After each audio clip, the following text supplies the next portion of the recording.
இவரோட ஆன்டிசிடன்ஸ் என்ன அப்படின்றதெல்லாம் தோண்டி எடுக்கிறதுன்னா அன்னைக்கே பேசியிருக்கணும், இல்லை அன்னைக்கே அந்த முறையில் அவர் நடத்தியிருக்கணும்ல. இப்போ அப்போ பேசுனா அப்போ இவர் இதை தானே பேசுவாப்ல. அண்ணாமலை பேசுறது சரின்னு நான் சொல்லலை. பேசும்பொழுது வார்த்தைகளை கவனமாக பிரயோகிக்க வேணுன்ற வார்த்தைகள் அந்த துணியில் அவங்க பேசுகிறாங்க. ஒருவேளை அது அவருடைய பாணியாக இருக்கலாமான்னு சொல்லியே சொல்கிறாங்க. அண்ணாமலை அப்படி தான் பேசுவார் போல இருக்குது, அதை நீங்கள் அவர்கிட்ட போய் கேளுங்கன்றதான் அவங்க சிம்பிளாக சொன்ன வார்த்தை. 4 மாதம் இருக்க மாட்டார் செப்டம்பர்லேருந்து செய்திகள்லாம் வருது. அதனால் அவர் மாற்றப்படலாம், வேறொரு நபர் வந்து மாநில தலைவராக நியமிக்கப்படலாம்ன்ற செய்திகள்லாம் வருகிறது. அதனால் இதை வாய்ப்பாக பயன்படுத்திக்கிறாங்களோ என்னமோ அப்படின்னு தெரியல. அப்படின்னா அது அண்ணாமலை மாற்றப்படுது அப்படின்னா மீண்டும் இணக்கமாவாங்களா? வாய்ப்புகள் இருக்குது, அதை மறுக்க முடியாது. இப்போ நடந்த செயற்குழு கூட்டத்தில் தீர்மானங்கள் எல்லாம் போடுறாங்க. யார் போடுறாங்க? பாஜகவுக்கு எதிராக மத்திய அரசுக்கு கண்டனம் அப்படின்றாங்களே. அவருக்கு அதிகபட்ச விமர்சனம் ஒரு கண்டன தீர்மானம். பாஜகவோட கூட்டணியே இல்லை, அதுல தெளிவாக இருக்கிறோம் அப்படின்றத எடப்பாடி பழனிசாமி தொடர்ந்து வலியுறுத்தி. அது அவர் வந்து பாஜகவோட கூட்டணி வச்சதுனால ஏற்பட்ட இழப்புல இருந்து அவர் இன்னும் மீண்டு வரல. ஆனால் என்னன்னா 26 தேர்தல் வந்து குரூஷியல் எலெக்ஷன். அப்போ வந்து பாஜக எதிராக பேசாமே வந்து எழுந்து போய் ஓட்டு கேட்க முடியாது. அதுக்காக ஆனா சிறுபான்மையினர் வாக்குகள் இந்த பக்கம் கன்சாலிடேட் ஆகலையே. அதான் கேட்கிறேன், எப்படி வரும்? ஓரளவுக்கு விமர்சனங்கள் வச்சாங்களே 2024.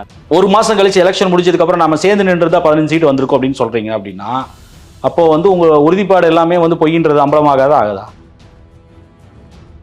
தேர்தல் வரும்போது டிஎம்கே வர்சஸ் ஏடிஎம்கே பைப்போலாரிட்டி தான் இன்னும் ஸ்ட்ராங்கா இருக்கு. 2026 தேர்தல் திமுக வர்சஸ் அதிமுக தான். டிஎம்கே வர்சஸ் ஏடிஎம்கே வர்சஸ் விஜய்னு தான் இருக்குமே ஒழிய பாஜக விஜய்னு வந்துட்டான். பாஜக கூட வேற ரெலவன்ஸ் என்ன இருக்குது? இப்ப இந்த 4 மாதங்கள் அண்ணாமலை போறாரு இல்லையா, அந்த வெற்றிடம் இருக்கு இல்லையா, அதை யாராச்சும் நிரப்புவாங்களா? உண்மையிலேயே வந்து வெற்றிடம் வந்துடும் அண்ணாமலை அவர்கள் போனா அப்படின்னு சொல்லுவீங்க அப்படின்னா உண்மையிலே அப்ப பாஜகவோட நிலை அவ்வளவு பரிதாபகரமா இருக்குன்னு தான் நினைச்சுக்கணும். அதிமுக பாஜக உறவு மீண்டும் புதுப்பிக்கிறாங்க அப்படின்னா ஃபர்ஸ்ட் கேஷுவாலிட்டி எனக்கு தெரிஞ்சு அண்ணாமலையா தான் இருப்பாரு.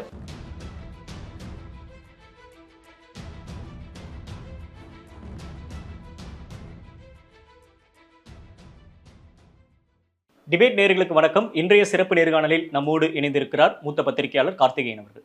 சார் வணக்கம். வணக்கம். அண்ணாமலை விசஸ் அதிமுக அப்படின்னு புரிஞ்சுக்கணுமான்னு தெரியல, இல்ல அண்ணாமலை விசஸ் எடப்பாடி பழனிசாமி அந்த இருவருக்குமான ஒரு மோதலா அப்படின்னு தெரியல.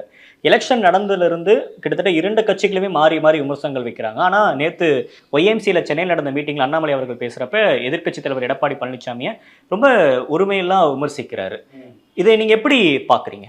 இல்லை, அதுக்கு முன்னாடி வந்து திரு எடப்பாடி பழனிசாமி ஒரு பேட்டி கொடுத்துருந்தார். அவர் சொல்லியிருந்தார், நீங்கள் வந்து எப்படி பதவிக்கு வந்து இவர் பதவிக்கு வந்த விதத்தையே விமர்சனம் பண்ணியிருந்தார். திரு அண்ணாமலை அவர்கள் பதவிக்கு வந்தது வந்து திடீர்னு பதவிக்கு வந்தார். உடனே பாஜக நீண்ட காலம் சேவை செஞ்சு பணியாற்றி கட்சியை வளர்த்து எடுத்தா வந்தார். திடீர்னு வந்தவர் தானே, சீனியர் இருக்கப்போ இவர் வாய்க்கு வந்தார், திடீர்னு வந்தவர் தானே இவர் அப்படின்ற ஒரு விமர்சனத்தை வச்சாரு. அப்புறம் கட்சிக்கு இவரோட கான்ட்ரிபியூஷன் யாரோ ஒருத்தரை பிடிச்சி வந்தவர் தானே அப்படின்னு சொல்லி தனிப்பட்ட முறையில் வந்து விமர்சிச்சாரு. அதே மாதிரி அவர் பேசுவதே பொய் தான் அப்படின்ற வார்த்தைகள் சொல்றாரு. வாயை மேக்கப் நின்று பைக்கு முன்னாடி நின்று பேசினாலே பொய் தான் பேசுறாருன்னு சொல்லி அவர் ஆரம்பிச்சார். அதற்கு எதிர்வினை வந்து இவர் ஆற்றுகிறார். இவர் வந்து நீங்க கூவத்தூர்ல இஎம்ஐ முறையில வந்து ஏலம் விட்டு தானே, டெண்டர் விட்டு தானே வந்து முதலமைச்சர் பதவிக்கு கட்சியில முதலமைச்சர் பதவிக்கு அப்போ வந்தீங்க கூவத்தூர்லன்றது. அந்த அண்ணாமலை அவர்கள் வந்த விதமும் திடீர்னு வந்து ஏர்லிஃப்ட் ஆகி கொண்டு வந்து இம்போர்ட் ஆனவர் தான். அவர் வந்து ஒரு அதிகாரியா வந்து பாஜகவுக்கெல்லாம் அவருக்கு சம்மந்தம் இல்லை. அவர் ஆர்எஸ்எஸ் சம்மந்தப்பட்ட ஒரு கோச்சிங் சென்டரில் ட்ரெயின் ஆகி ஐபிஎஸ் பாஸ் பண்ணுவோன்ற உண்மை, அதுக்குள்ளே நம்ம சந்தேகம்லாம் எழுப்பல. ஆனால் அவர் கர்நாடகாவில் இருக்கக்கூடிய ஒரு உயர் பதவியில் இருக்கக்கூடிய ஒரு காவல் அதிகாரி, ஐபிஎஸ் பாஸ் பண்ண ஒரு போலீஸ் ஆஃபீஸர். திடீர்னு அவர் ஏர்லிஃப்ட் பண்ணி கொண்டு வந்து தமிழக பாஜகன்னு விட்டது உண்மை. அதில் திடீர்னு அவர் வந்தவர், அவர் பாஜகவுக்கு பெரிய அளவுக்கு சேவை செஞ்சு அவர் பொதுப்புக்கு வரலன்றது உண்மைதான், அதில் மறுக்கலை. அவர் செயலில் பேசக்கூடிய சில விஷயங்களில் ஃபேக்சுவல் இன்அக்யூரசிஸ் இருக்குது. அவர் உண்மைக்கு மாறான சில விஷயங்களை இல்லை மிகைப்படுத்தி பேசுகிறார், இல்லை வந்து தடாலடியாக வந்து சில விஷயங்களை வந்து உண்மையை உறுதி செய்யாமல் பேசுகிறார் அப்படின்ற விமர்சனமும் உண்மைதான் திரு எடப்பாடி பழனிசாமி வச்சது, மாற்று கருத்து இல்லை.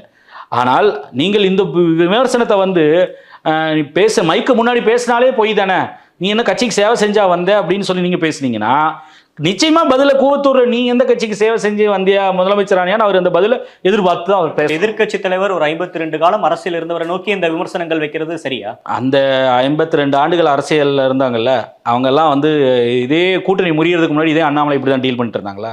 அப்ப தெரியலையா வந்து அவரு இது இப்படி ஏர்லிஃப்ட் ஆகி அண்ணாமலையை கொண்டு வந்து திடீர்னு வந்து இறக்குனாங்கன்னு அப்ப தெரியாதா? ஆனா அப்ப பார்த்து ஏன் வந்து அண்ணாமலையை பார்த்தப்போ உங்க அப்ப மட்டும் ஒரு பெரிய மரியாதை இருந்துச்சு. ஏன்னா டெல்லியில் தேசிய கட்சி ஆட்சியில் இருக்கக்கூடிய கட்சியினுடைய மாநில தலைவர் அவர். உங்களுக்கு அண்ணாமலை மேல் இருக்கக்கூடிய மரியாதையோ இல்லை பயமோ பதற்றமோ இல்லை வாட்டவர் இல்லை என்னவா கூட உணர்வாகட்டும், அது எல்லாவற்றுக்கும் காரணம் வந்து டெல்லியில் ஆளும் பாஜகவினுடைய மாநில தலைவர் அவர். அந்த முறையில் இவர் எங்கிருந்து வந்தார், இவருடைய கிரெடென்ஷியல்ஸ் என்ன, இவரோட ஆன்டிசிடென்ட்ஸ் என்ன அப்படின்றதெல்லாம் தோண்டி எடுக்கிறதுன்னா அன்னைக்கே பேசியிருக்கணும், இல்லை அன்னைக்கே அந்த முறையில் அவர் நடத்தியிருக்கணும்ல. இப்போ அப்போ பேசுனா அப்போ இவர் இதை தானே பேசுவாப்ல. இவர் வந்து அண்ணாமலை பேசுறது சரின்னு நான் சொல்லலை. அவர் வந்து பேசிய வார்த்தைகள் அவர் கேட்குறாருல, இஎம்ஐ முறையில் கூவத்தூரில் பல நாட்கள் இருந்து யாரை தேர்ந்தெடுக்கிறதுன்னு முடிவு பண்ணுறதுல போட்டி வந்து ஹையஸ்ட் பிட்டர் கொடுக்கணும் அப்படின்னு சொல்லி இஎம்ஐ முறையில் தான் வந்து மாதம் எம்எல்ஏக்கள் இவ்வளோ கொடுக்கணும்னு கடைசியாக நீங்கள் தேர்வானவர் தான் அப்படின்னு சொல்லி குற்றச்சாட்டை வைக்கிறாரு. தவழ்ந்து போய் தானே அப்படின்ற வார்த்தையும் சொன்னார் முதலமைச்சரான. அந்த காட்சியில் நம்ம பார்த்தோமா இல்லையா? இஎம்ஐ பிட்டிங் நடந்ததா இல்லையா நமக்கு தெரியாது, ஆனால் அந்த தவழ்ந்து போயின்னு அந்த குற்றச்சாட்டை விமர்சனம் வைக்கிறார்ல, அது விரும்பத்தக்கதில்லை. நம்ம பெருசாக அதை நம்ம இது பண்ணுறதில்லை. ஆனால் அந்த காட்சிகள்லாம் நம்ம கண் முன்னாடி நடந்தது தானே. பட் ஆனால் அவங்களோட தானே இவங்க கூட்டணியே போனாங்க. அதை தான் நான் சொல்கிறேன். பரஸ்பரம் ரெண்டு கட்சியிலுமே இவரோட ஆன்டிசிடென்ஸு கிரெடென்ஷியல்ஸை திரு எடப்பாடி பழனிசாமி இப்போ கேட்கறதும் சரி, எடப்பாடி பழனிசாமி அவர்கள் எப்படி முதலமைச்சர் ஆனார், அவர் எப்படி நடந்து வந்தார் இல்லை தவழ்ந்து வந்தார்னு இவர் பேசுறதும் சரி, இன்னைக்கு பேசுறதா அந்த கூட்டணியில் இருக்கும்போது ரெண்டு பேரும் பேசிக்கல. இது அடிப்படையில் என்னன்னா, இந்த இரண்டு நபர்களுக்குள்ள வந்து அந்த பகுதியில், அந்த மேற்கு பகுதியிலிருந்து வரக்கூடிய இரண்டு பேரும் ஒரே சமுதாயத்தை சேர்ந்தவர்கள், அவர்களுக்கு இருக்கக்கூடிய ஒரு போட்டி தொடர்ந்துட்டே இருக்கு. யார் அந்த பகுதியில் அந்த சமூகத்தின் யார் வந்து அதனுடைய பிரதிநிதி அப்படின்றது தான் முன்னிலைப்படுத்துறது தான். அதில் பார்த்தீங்கன்னா வந்து இப்போ கோவையில் வந்து 2ஆம் இடத்திற்கு அண்ணாமலை வந்தது, பாஜக வந்து 2ஆம் இடத்துக்கு வந்து அதிமுக 3வது இடத்திற்கு வந்து மிக குறைவான வாக்குகளில் வந்து தள்ளப்பட்டது. இது ப்ளஸ் அந்த பகுதியில் அண்ணாமலைக்கு வந்து ஒரு செல்வாக்கு உருவாக்கிட்டு இருக்குது, அதுவும் குறிப்பாக இளைஞர் மத்தியில் அந்த சமூகத்தில்.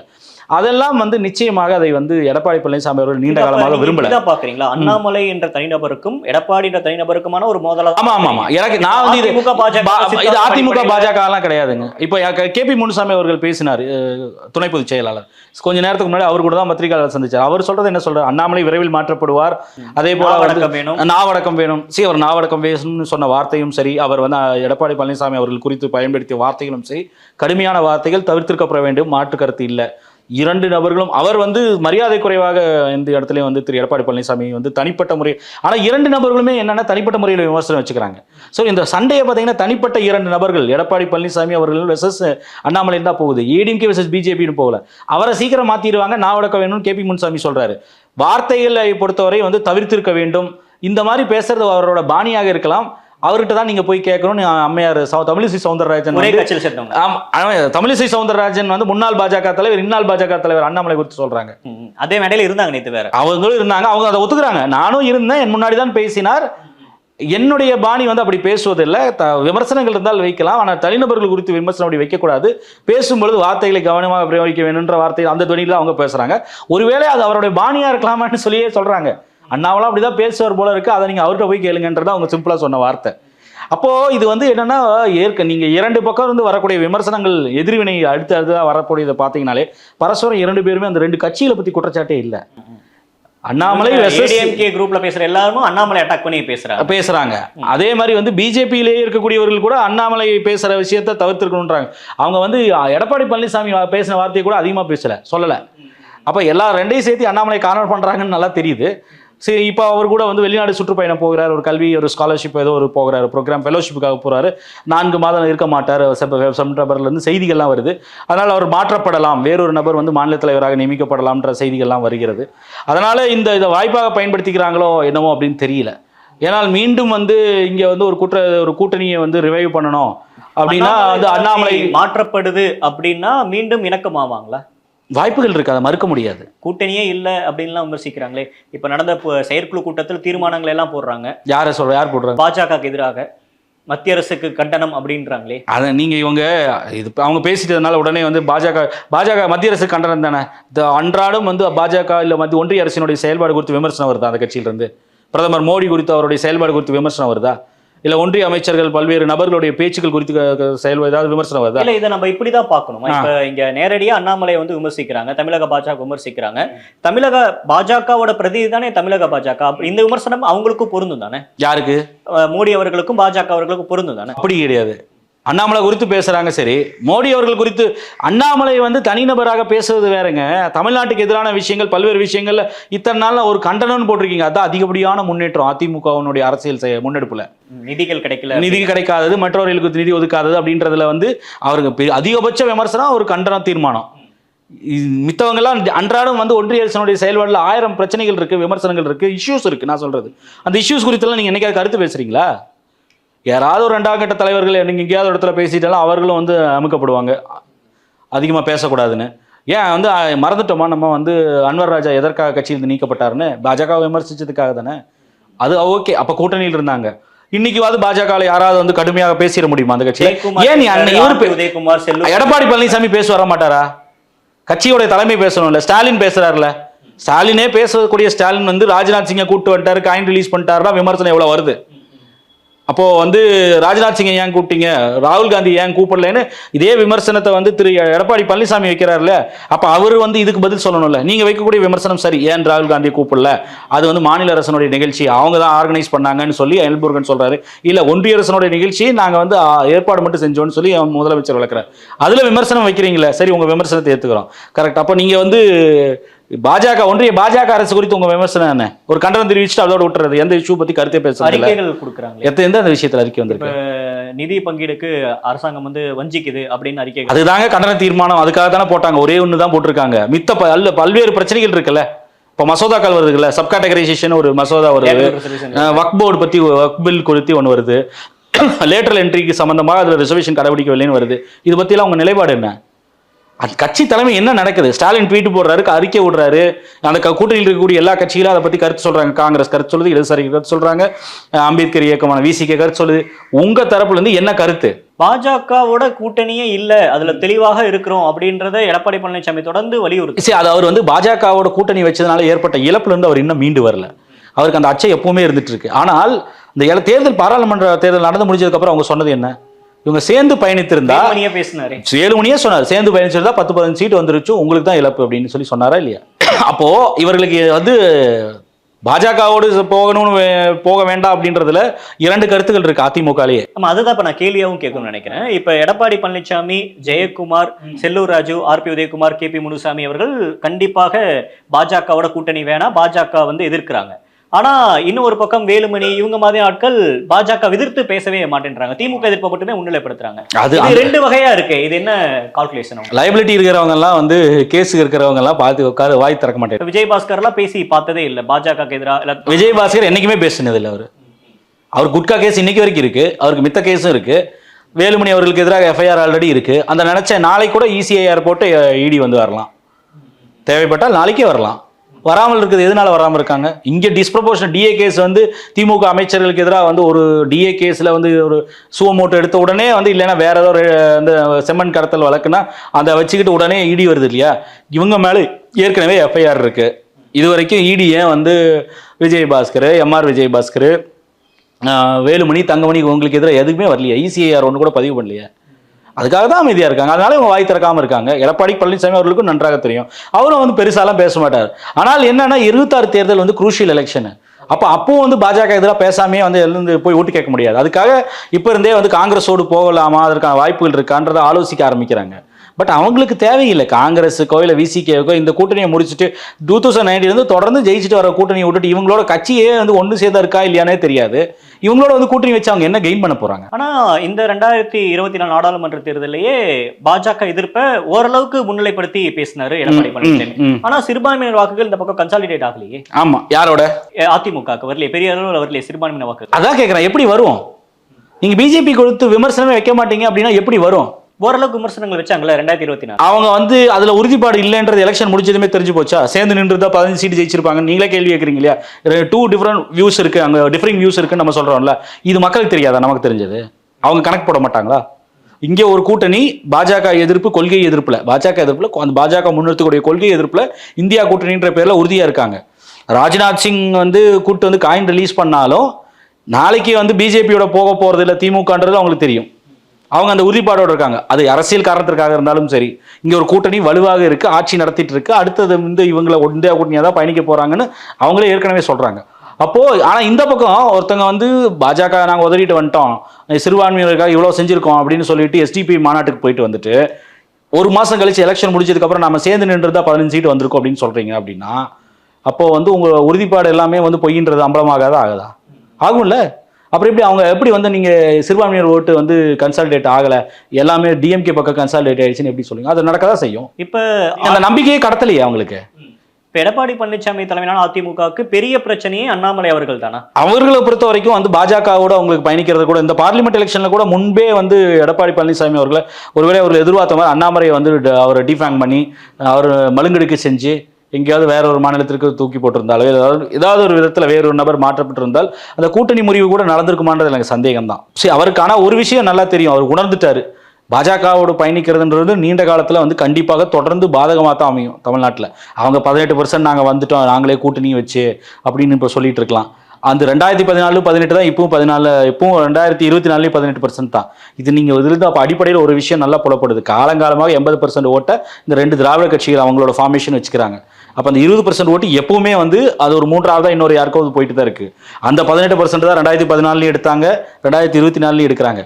அப்போ ஒரு பெரிய வளர்ச்சின்றது பாஜகக்கு இல்லை. தனிப்பட்ட முறையில் இந்த அமைப்பு ரீதியாக வந்து சில வலுப்படுத்துறதுக்கு நடவடிக்கைகள் எடுத்திருக்காரு அண்ணாமலை.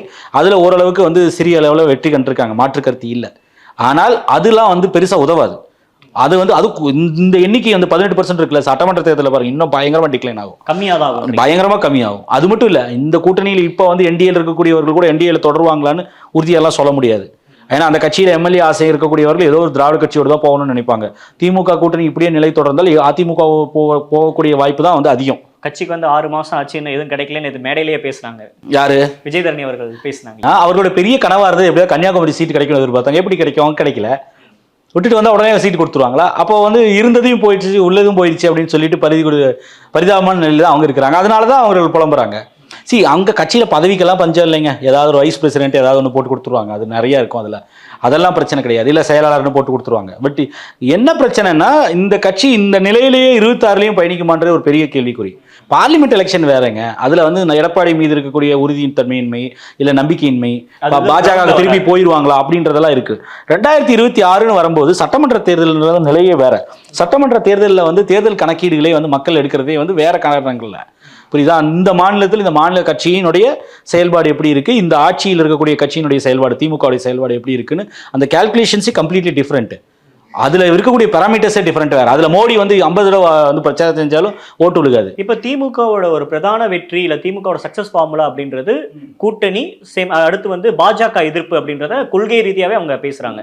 இதுவே அதிமுகவும் பேசுறாங்க அப்படின்னா இப்ப அதுக்கான ஒரு முயற்சி தான், அதுக்கான ஒரு ஸ்டார்டிங் பாயிண்ட் தான் அப்படின்னு நம்ம புரிஞ்சுக்கலாமா? இப்ப இல்ல கடுமையா எதிர்க்கிறது இல்ல. ஒரு விஷயம் உண்மை, இன்னைக்கு தமிழ்நாடு அரசியலை பொறுத்த வரைக்கும் வந்து எந்த பைனரி வந்திருக்குன்னா, ஒரு திராவிடம் அப்படின்ற அந்த இடதுசாரி அரசியல் வர்சஸ் வலதுசாரி. இடதுசாரி நான் சொல்லக்கூடியது பெரியாரியல், மார்க்சியம் மற்றும் அம்பேத்கரியல் ஒரு பக்கம் இருக்கும். ஒரு பக்கம் அம்பேத்கரியல் ஒரு பக்கம் இருக்கு. இன்னொரு பக்கம் வலதுசாரி முன்னிறுத்தக்கூடிய ஒரு அரசியலாக வந்து பாஜகவும் இல்ல நாம் தமிழர் போன்றவர்கள் அந்த அவர்கள் பேசக்கூடிய அது different forms of right wing ideology தான்.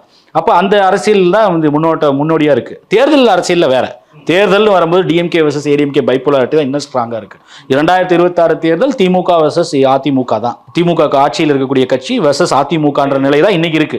விஜய் வருவாரு, வந்தா அவர் வந்து கொடியெல்லாம் விட்டாரு, அவர் ஆட்சி கைப்பற்ற போறான்னு அவரும் வந்தாலும் கூட டிஎம்கே வர்சஸ் ஏடிஎம்கே வர்சஸ் விஜய்னு தான் இருக்குமே ஒழிய, அப்ப பாஜக விஜய் வந்துட்டா பாஜக கூட வேற ரெலவென்ஸ் என்ன இருக்குது?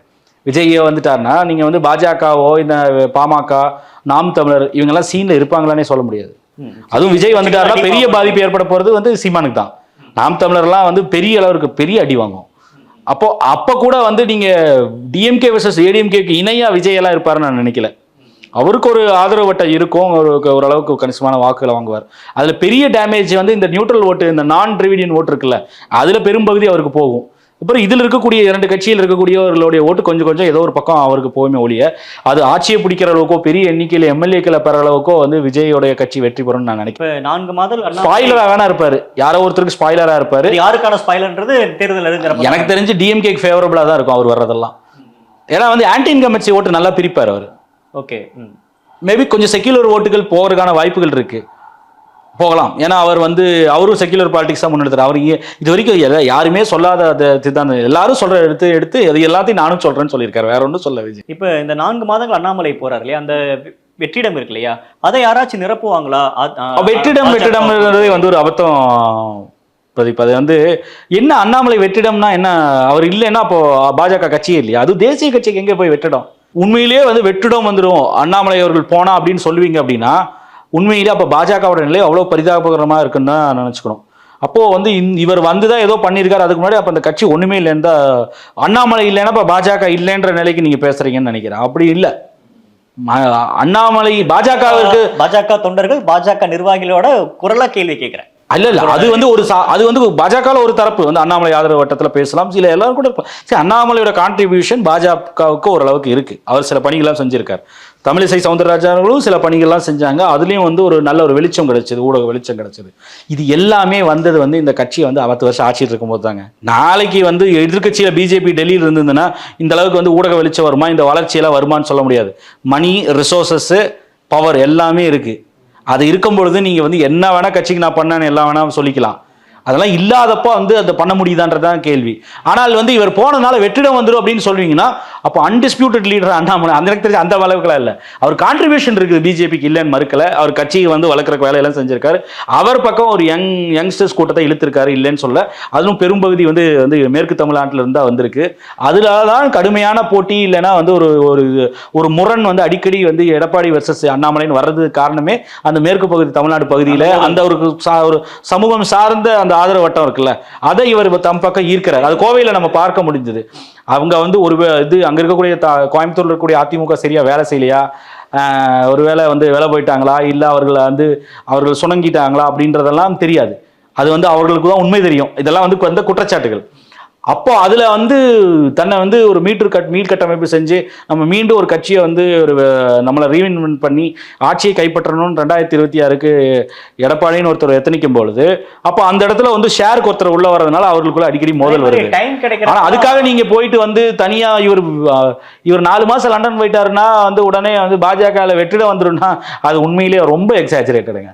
ஓகே, இப்போ எப்பப்பெல்லாம் டைம் கிடைக்குதோ அப்பப்பெல்லாம் அண்ணாமலையை ஏதோ ஒரு மறைமுகமா பாஜக கூடிய சீனியர்ஸா இருக்கக்கூடிய தமிழிசையெல்லாம் கிரிட்டிசைஸ் பண்ணிடுறாங்களே, இதை எப்படி புரிஞ்சுக்க? அல்ல, அது அவங்களுக்கு அது இன்னைக்கு நீங்க அதுல அந்த விஷயத்துல வந்து எடப்பாடி பழனிசாமி சொன்னதுல ஒரு நியாயம் இருக்கு, உண்மை இருக்கு. திடீர்னு கட்சிக்கு வந்தவர், பொறுப்புக்கு வந்தவர், அதிகாரம் பயங்கரமா அவருக்கு கொடுக்கப்படுது. அண்டை மாநிலமாக கர்நாடகாவில் வந்து பொறுப்பாளராக போறாரு. அவங்க பணி செஞ்சதுனால கூட இருக்கலாம். தேசிய தலைமையினோட ஆதரவு இருக்கு. இப்போ நீங்க நல்லா புரிஞ்சுங்க. இப்போ வந்து இந்த பாராளுமன்ற தேர்தலில் நம்ம அதிமுக சேர்ந்து இருந்திருந்தா நமக்கு ஓரளவுக்கு சீட்டுகள் வந்திருக்குன்ற எண்ணம் ஓட்டம் பாஜக எல்லாத்துக்குமே இருக்கு. ஆனால் இதெல்லாம் வந்து அவங்களும் கணக்கு போட்டிருப்பாங்க. பிஃபோர் போல்ஸே வந்து பாஜக தேசிய தலைமை அது தெரிஞ்சும் வந்து பரவாயில்லன்னு அவர் சொன்ன மாதிரி தனிச்சு போகலான்னு சொல்லிட்டு, ஆனால் கடைசி நேரத்தில் முயற்சி எடுத்து அவரை மாத்திரம் நீங்கள் நம்ம திருப்பியும் உறவை புதுப்பிச்சுக்கலான்னு பிஜேபி தூது விட்டதாகவும் அதை எடப்பாடி வந்து மறுத்ததாகவும் வந்து செய்திகளாக அதாவது திறந்தே இருக்குன்னு சொன்னார். வெளிப்படையாகவே வந்துச்சு, அது பேசினாரு. பட் ஆனால் அதுக்கப்புறமா நடக்கலைன்றப்போ அப்போ அவர்களுக்கு வந்து அப்போ அவங்களுக்கு நிச்சயமா வந்து அதுவும் ஜூன் 4 240 சீட்டோட நின்று போச்சுன்னப்போ நிச்சயமா அந்த வழி இருந்திருக்கும். அதையும் தாண்டி அண்ணாமலை இன்னைக்கு வரைக்கும் தொடர்றாரு அப்படின்னா, அவர் முடிய போற சூழல்லையும் வந்து தொடர்றாரு அப்படின்னா, அப்போ ஏதோ ஒரு விதத்தில் வந்து தேசிய தலைமையோடைய ஆதரவு அவருக்கு இருக்கு. அது கண்டிப்பாக இது வரைக்கும் பதவியில் இல்லாதவங்க இருந்தவங்க இல்லை நாம் வெற்றி பெறுவோம் என்று களத்தில் போராடுறதுக்கு இறங்கி 2வது இடத்துக்கு வந்துட்டு தோல்வியுற்றவர்கள், இந்த கூட்டணி உருவாகாததால அதிமுக உருவாகாதால வெற்றி கிடைக்கலன்னு சொல்லி நம்பக்கூடியவர்கள், அவங்களுக்கெல்லாம் நிச்சயமா அண்ணாமலை மேல ஒரு கோபம் இருக்கும். ஏற்கனவே அவங்களுக்கு வந்து அண்ணாமலையுடைய செயல்பாடுகள் மீது ஒரு கோபம் இருக்கு. தமிழிசை சவுந்தரராஜன் வெளிப்படையாகவே சொந்த கட்சியிலே வார் ரூம் வச்சு மோசமாக வந்து எழுதுறதெல்லாம் வந்து கண்டிச்சிருக்காங்க அவங்க.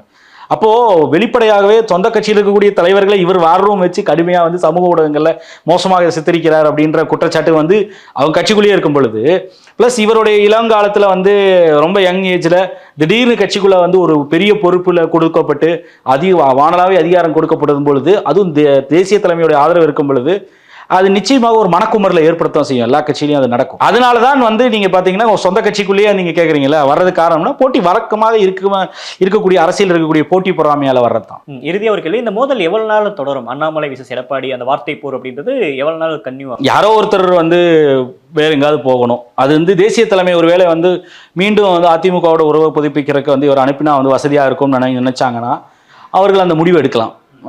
பட் ஆனால் வந்து எடப்பாடி இனி தயாராக இருப்பாருன்னு தெரியல. எனக்கு சந்தேகங்கள் இருக்குது. என்னன்னா ஒருவேளை மேபி நிர்பந்தத்தில் வந்து அவங்க வர்றது கூட கட்டாயத்துக்கு உட்படுத்தப்படலாம். ஏன்னா இப்போ திருப்பி பவரில் டெல்லியில் இருக்காங்க, ரொம்பலாம் முரண்டு பிடிக்க முடியாது. திருப்பி ஈடு வந்தாலும் வந்துடும், அப்புறம் திருப்பி போய் உள்ளே போய் கழித்திக்க முடியாது. அதனால ஒருவேளை அந்த நிர்பந்தத்தில் கூட வரலாம். ஆனால் அதற்கு ப்ரீ கண்டிஷனாக இவரை நீக்கணுன்ற அவங்க சில கட்டாயங்களை வந்து அவருக்கு மேலே திணிக்கலாம். ஏன்னா பாராளுமன்ற தேர்தல் என்ன நடந்தாலும் அதை பற்றி கவலைப்பட மாட்டார் எடப்பாடி. அவரை பற்றி நிச்சயமா அவருக்கு 2024 பற்றிலாம் கவலை இல்லை. நம்ம முன்பே பேசியிருக்கோம். 26 தான் அவருடைய இலக்கு. அப்போ அவருக்கு வந்து 26 தான் இலக்குன்ற பொழுது சில கட்டாயத்தின் பேரில் கூட்டணியை மீண்டும் புதுப்பிக்கிறதுக்கான நிர்பந்தங்கள் வந்தாலும் கூட சில ப்ரீ கண்டிஷன்ஸாக அண்ணாமலை நீக்கணுன்ற கேள்விகள் கேட்கலாம். அப்போ எனக்கு தெரிஞ்சு அண்ணாமலை தான் முதல் கேஷுவலிட்டியாக இருப்பார். ஒருவேளை அந்த மாதிரி அதிமுக பாஜக உறவு மீண்டும் புதுப்பிக்கிறாங்க அப்படின்னா ஃபர்ஸ்ட் கேஷுவலிட்டி எனக்கு தெரிஞ்சு அண்ணாமலையாக தான் இருப்பார். அது ப்ரீ கண்டிஷனாக வந்து தான் அதுக்கப்புறம் தான் இந்த கூட்டணி வந்து நடக்கும். அதையே தாண்டி பார்த்தீங்கன்னா அந்த எடப்பாடி பழனிசாமியை பொறுத்தவரை இன்றைய சூழலில் அவர் பாஜகவோட போகிறது பாதகம் தான் நினைப்பார். ஏன்னா அவருக்கு ஒன்றும் பெரிய வேல்யூ அடிஷன் கொடுக்காது. பார்லிமெண்ட் எலெக்ஷன் வேறங்க, ஸ்டேட் அசம்பிளி எலெக்ஷன் போகும்பொழுது பிஜேபியோட திருப்பி போய் இதே கூட்டணி தான் வரப்போகுது. அப்படி வந்தா இப்போ இருந்தா அதே பாமக தேமுதிக 21 ஐடியலி 21 கூட்டணி தான் அப்படியே தொடரும். சோஃபார் வந்து இன்னும் 1.5 வருஷத்துக்கு மேலே இருக்கு. 1.25 வருஷம் இருக்கும் பொழுது வந்து டிஎம்கே கவர்மெண்ட் மேலே பெரிய அளவு குற்றச்சாட்டு இதெல்லாம் விமர்சனம்லாம் இல்லை. இந்த கூட்டணியில் தொடர்ந்தாங்கன்னா டெஃபினட்டாக சவாலாக இருக்கும். அப்படி வந்து பிஜேபி ஏடிஎம்கே பாமகலாம் சேர்ந்துட்டாங்கன்னா 2021 மாதிரி இருக்காது. டிஎம்கேக்கு கண்டிப்பாக ஒரு சவால் இருக்கும். ஏன்னா ஆன்டி இன்கம்பன்சி கட்டாயம் இருக்கும். அப்போது சவால் இருக்கும். பட் ஏடிஎம்கேக்கும் அது வந்து ஒன்றும் பெருசாக வந்து ஆட்சிக்கு வந்துடும்ன்ற கேரண்டி எல்லாம் கிடையாது. அவங்களுக்கும் சேலஞ்சு தான். டிஎம்கேக்கு பெரிய சேலஞ்சு இருக்கும், ஏடிஎம்கேக்கும் பெரிய சேலஞ்சு தான். அது வந்து அதனால ஜெயிச்சிடுறாங்கனால இல்லை. பட் அவருக்கு சில சந்தேகங்கள் இருக்கு. பிஜேபி மேல போறது மீண்டும் நம்மளுக்கு வந்து பாதகமா போகுன்ற சந்தேகம் இருக்கு. இந்த கூட்டணிகள்லாம் வலுப்பெற்று அதிமுக அண்ணாமலை எடப்பாடி அப்படின்ற அந்த ஒரு ஈக்குவேஷன்லாம் எப்படி ஆக போகுது அப்படின்றத நம்ம பொறுத்திருந்து பார்க்கலாம். நேரம் கொடுத்தமைக்கு நன்றி. தேங்க்யூ. நன்றி.